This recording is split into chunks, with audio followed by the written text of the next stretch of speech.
बच्चे का जो है वो मिनिमम कट ऑफ है, बहुत घबरा रहा है वो कि होगा कि नहीं होगा, तो इसके मन में एक थोड़ी सी छोटी सी आशा की जो चिंगारी है वो जगे कि हाँ हाँ हाँ मिल सकता है मुझे। सही। जो भी स्टूडेंट्स हैं एसटी कैटेगरी से बिलोंग करते हैं उनका मिनिमम कितना कट ऑफ हो जिससे मतलब बहुत सारे बच्चों के पास होगा, तो वो सोच रहे होंगे किस एमएनआईटी जयपुर में उनको एडमिशन मिलेगा कि नहीं। तो मैं हाय हेलो एवरीवन, कैसे हैं आप सब। तो आज ये वीडियो का मेन पर्पस ये होने वाला है कि आज हम बात करेंगे एसटी कैटेगरी से जो स्टूडेंट बिलोंग करते हैं, तो उनके बारे में, उनके कट ऑफ के बारे में, मिनिमम कट ऑफ। तो चलिए स्टार्ट करते हैं और एमएनआईटी जयपुर के सारे ब्रांचेस का मैं यहाँ पे कट ऑफ बताने वाली हूँ। तो स्टार्ट करते हैं पहले ब्रांच से। तो पहला ब्रांच है कंप्यूटर साइंस इंजीनियरिंग डिपार्टमेंट है। और कंप्यूटर साइंस इंजीनियरिंग डिपार्टमेंट में क्या है, दो तरीके के ब्रांचेस है, कंप्यूटर साइंस इंजीनियरिंग और दूसरा है computer science engineering and information security. तो पहला देख लेते हैं कि computer science engineering minimum GATE score कितना रहा था फॉर एसटी स्टूडेंट्स के लिए। ठीक है, तो हम याद करते हैं यहाँ पे। तो जो एसटी स्टूडेंट्स हैं उनके लिए मिनिमम गेट स्कोर जो था सीएससी ब्रांच के लिए वो 280 था। ठीक है, 280 एंड मैक्सिमम था 327। ओके, अब इसके बाद बात करते हैं computer science engineering and information security. उनके लिए था मिनिमम 273 एंड मैक्सिमम 302। ठीक है, 302। अब इसके बाद दूसरे डिपार्टमेंट्स की बात करते हैं, department of electronics and communication engineering. और उस केस में जो था उसमें चार तरीके के ब्रांचेस हैं। पहला एम्बेडेड सिस्टम है और उसमें एम्बेडेड सिस्टम और इलेक्ट्रॉनिक। दूसरा नंबर पे इलेक्ट्रॉनिक्स एंड कम्युनिकेशन इंजीनियरिंग, जिसका मुझे गेट कट ऑफ नहीं दिखा प्रीवियस ईयर, शायद एससी कैटेगरी के जो स्टूडेंट्स हैं उन्होंने इसमें एडमिशन नहीं लिया होगा इसलिए मुझे नहीं दिखा। अब बात करते हैं वीएलएसआई। वीएलएसआई का मुझे दिखा है department of electronics and communication engineering में। और वीएलएसआई का जो मिनिमम कट ऑफ और मैक्सिमम जो गया था वो 277 is the minimum and maximum. तो ये था 277 फॉर द एसटी कैटेगरी के स्टूडेंट्स के लिए मिनिमम कट ऑफ और वीएलएसआई डिजाइन के लिए। अब बात करते हैं थर्ड नंबर पे डिपार्टमेंट का, वो है डिपार्टमेंट ऑफ इलेक्ट्रिकल इंजीनियरिंग। और इसमें तीन तरीके के ब्रांचेस है, power electronics and drive, power system management and power system. तो यहाँ पे पहले नंबर पे जो पावर इलेक्ट्रॉनिक्स एंड ड्राइव है उस पर 282 कट ऑफ मिनिमम गया था। तो जो भी स्टूडेंट है और वो पावर इलेक्ट्रॉनिक्स एंड ड्राइव पे एडमिशन लेना चाहते हैं और उनका अगर वो टेंशन में है कि उनका गेट स्कोर 300 है या फिर 320 है या फिर 290 है या फिर 280 है, तो बिल्कुल वो एडमिशन पा सकते हैं एमएनआईटी जयपुर में। तो 282 तक गया था मिनिमम गेट स्कोर, मैक्सिमम था 321।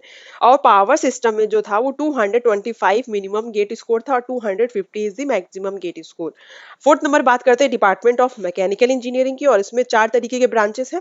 पहला जो है वो है डिजाइन इंजीनियरिंग। और डिजाइन इंजीनियरिंग में जो है वो एसटी कैटेगरी के जो स्टूडेंट्स हैं उनके लिए 266 मिनिमम एंड मैक्सिमम बोथ।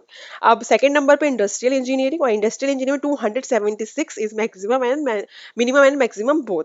अब थर्ड नंबर पे प्रोडक्शन इंजीनियरिंग, प्रोडक्शन इंजीनियरिंग में मुझे कोई कट ऑफ नहीं दिखा वहाँ पे। और फोर्थ नंबर पे थर्मल इंजीनियरिंग, थर्मल इंजीनियरिंग में 268 is the maximum and minimum both. अब बात करते हैं फिफ्थ नंबर के डिपार्टमेंट की, department of civil engineering. Civil में पांच तरीके के ब्रांचेस हैं यहाँ पे। और पहला जो ब्रांच है वो सिविल इंजीनियरिंग है और मिनिमम गेट स्कोर था 275 एंड मैक्सिमम स्कोर आल्सो 275। ठीक है, तो minimum and maximum both has 275 score in which जो भी स्टूडेंट बिलोंग करते हैं इन दिस स्कोर वो एडमिशन ले सकते हैं एमएनआईटी जयपुर में इन सिविल इंजीनियरिंग। ठीक है, बात करते हैं दूसरे एनवायरमेंटल इंजीनियरिंग। एनवायरमेंटल इंजीनियरिंग में 263 जो मिनिमम गेट स्कोर था for the ST category students के लिए और 393 इज द मैक्सिमम स्कोर। अब बात करते हैं ट्रांसपोर्टेशन इंजीनियरिंग की। और उसमें है 275 is the minimum and 418 is the maximum.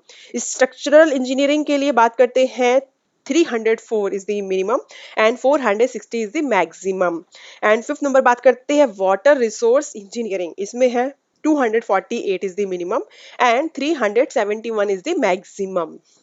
ठीक है, अब इसके बाद हम बात करते हैं जो सिक्स नंबर पे डिपार्टमेंट है हमारा, केमिकल डिपार्टमेंट। तो केमिकल डिपार्टमेंट में केमिकल इंजीनियरिंग एक ही ब्रांच है और उसमें जो गया था minimum cut off ST category के लिए वो है 308 is the minimum and maximum both. अब सेवन नंबर पे है department of architecture and planning. इसमें एक ही ब्रांच है, अर्बन प्लानिंग, और इसमें 260 मिनिमम गेट स्कोर था एंड 271 इज द मैक्सिमम। बात करते हैं एट नंबर पे centre for energy and environment. उसमें क्या है, एक ही ब्रांच है, रिन्यूएबल एनर्जी, और उसमें 271 minimum and maximum both for the ST category to get admission in MNIT Jaipur. ठीक है। सो यहाँ पे मैंने जो भी we have analyse last year 2023 GATE minimum GATE score, ठीक है। उसके बाद 9th नंबर पे क्या है, national centre for disaster mitigation and manage. तो इसमें जो है अर्थक्वेक इंजीनियरिंग है ब्रांच, उसमें 304 मिनिमम गेट स्कोर गया था और मैक्सिमम भी 304। तो आप यहाँ पे समझ सकते हैं कि अगर आप एसटी कैटेगरी से बिलोंग करते हैं, और देखिए जो आप सोच रहे होंगे ना कि अर्थक्वेक में इतना ज्यादा क्यों है, मतलब 304 क्यों है, कंप्यूटर साइंस में इतना क्यों है, तो ये जो स्कोर है ना, अगर मैक्सिमम किसी में आपको दिख रहा है 300 के आसपास कहीं दिख रहा है एसटी कैटेगरी के लिए, तो इसका मतलब ये है कि उतने कम स्टूडेंट्स है, और जो कम स्टूडेंट्स हैं उनमें ज्यादा हाई स्कोर था उनके पास ऑलरेडी। अगर इससे भी मिनिमम उनके पास गेट स्कोर होता तो वो एडमिशन ले सकते थे उस टाइम पे, ठीक है। तो बात ये नहीं है कि ये मिनिमम कितना कट ऑफ, बात ये भी है कि जो प्रेजेंट जो स्टूडेंट्स हैं उनके कितना गेट स्कोर है, उनको कैसे लिया उन्होंने, तो इसमें भी डिपेंड करता है। तो आप यहाँ पे समझ सकते हो मोटा मोटा, अगर मैं आपको बता के चलूँ कि अगर आप एसटी कैटेगरी से बिलोंग करते हैं और आपका सर्टिफिकेट है, बना हुआ है सब कुछ, तो अगर आपके पास गेट स्कोर जो है वो 250, अगर आपका स्कोर 250 भी है ना, तो आप एमएनआईटी जयपुर में जा सकते हो, ठीक है। मतलब आप किसी भी ब्रांच के हो, आपका गेट स्कोर 250 है, तो आप उसी ब्रांच से रिलेटेड डिपार्टमेंट में आप जा सकते हो। अगर कंप्यूटर साइंस की बात की है, क्योंकि कंप्यूटर साइंस का सारी ब्रांचेस से कंपेयर किया जाए तो मैक्सिमम गेट स्कोर का जो कट ऑफ होता है फॉर द एनआईटी, तो आप यहाँ पे ये समझ सकते हो लमसम कि अगर आपका 270 या फिर 260 के आसपास, मतलब कि 260 के थोड़ा सा ऊपर है, या फिर 300 के नीचे है लेकिन 250 से लेकर के 300 के बीच में अगर आपका गेट स्कोर है और आप एसटी कैटेगरी से बिलोंग करते हैं, तो बिल्कुल आपको कंप्यूटर साइंस इंजीनियरिंग मिल सकता है। अगर आपको कंप्यूटर साइंस इंफॉर्मेशन सिक्योरिटी भी मिले तो भी आप ले लीजिए, क्योंकि प्लेसमेंट एट द एंड सबका एक ही होना है, ठीक है। तरीके से हम एनआईटी जयपुर, फिर एनआईटी त्रिची, वारंगल, राउरकेला, इस तरीके सारे एनआईटीज का हम एनालिसिस पढ़ेंगे, मतलब पढ़ेंगे क्या, मतलब जानेंगे, एनालिसिस करेंगे। और उसकी वजह से बिल्कुल भी आपको टेंशन लेने की जरूरत नहीं है। जब आप जून में सीसीएमटी जब काउंसलिंग अपियर होगा वो जून में होगा, और जब आप जून में होंगे तो आपको एक एनालाइज, मतलब आप एक सटीक आपके पास लमसम तरीके का कट ऑफ होगा, समझदारी होगी आपके पास कि हाँ मुझे कैसे किस तरीके से चॉइस भरनी है, किस तरीके से किस में जा सकते हैं। मतलब जैसे कि बहुत सारे, जैसे कि मेरे जैसे जो स्टूडेंट्स हैं, मैं अपने टाइम पे ही सोचती थी कि अरे कैसे होगा क्या होगा, क्योंकि मार्क्स कभी कभी लोगों के आ जाते हैं, स्टूडेंट्स के आ जाते हैं, बट उनको लैक ऑफ नॉलेज, वो बिल्कुल भी अप्लाई नहीं करते। वो ये सोचते हैं कि अगर मेरा 500 स्कोर है तभी मैं एनआईटी में जा सकता हूँ। वो ये भी नहीं सोचते कि वो अपनी कैटेगरी का बेनिफिट उठा सकते हैं। अगर आप ऐसी कैटेगरी से बिलोंग करते हो, एसटी कैटेगरी, तो आप कोई पापी नहीं हो, आप बहुत अच्छा, आपके पास अपॉर्चुनिटी है, आप इसका फायदा उठाइए। ना कि आप सोचिए कि अरे कैसे है, मतलब कम स्कोर है मेरा, ये है वो है, तो मत सोचो ऐसा। ये सोचो ना कि उतने स्कोर पे आप अच्छी जगह जा सकते हो और वहां पे आप मेहनत कर सकते हो, तो आप अपनी कैटेगरी का बेनिफिट्स उठाइए। और वहां पे जब आप जाओगे तो आप मेहनत करोगे, प्लेसमेंट लोगे, वो सब चीजें आपकी एबिलिटी पे डिपेंड करेंगी।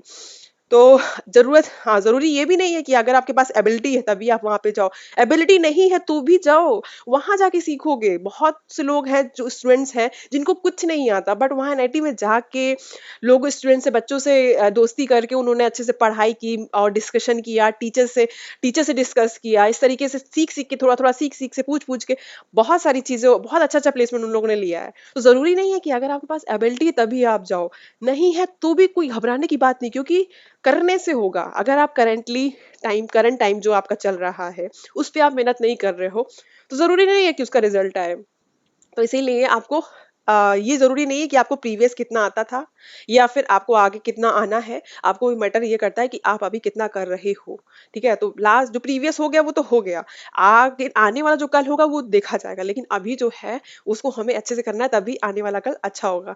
तो मेहनत करनी है, ठीक है। तो चलिए चलते हैं, मिलेंगे नेक्स्ट वीडियो में, और उसमें मैं सारे जो कॉलेजेस के कट ऑफ है वो बताऊंगी, और मैं इतना मिनिमम से मिनिमम कट ऑफ बताने का कोशिश करूंगी एनालाइज करके। मैं ऐसा नहीं कि मैं अपने मन से बताऊंगी, वो नहीं है, प्रूफ के साथ मैं आपको एनालाइज करके चीजें मिनिमम से मिनिमम कट ऑफ लाने की कोशिश करूंगी, ताकि अगर किसी भी स्टूडेंट के बच्चे का जो है वो मिनिमम कट ऑफ है, बहुत घबरा रहा है वो कि होगा कि नहीं होगा, तो इसके मन में एक थोड़ी सी छोटी सी आशा की जो चिंगारी वो जगे कि हाँ हाँ हाँ मिल सकता है मुझे।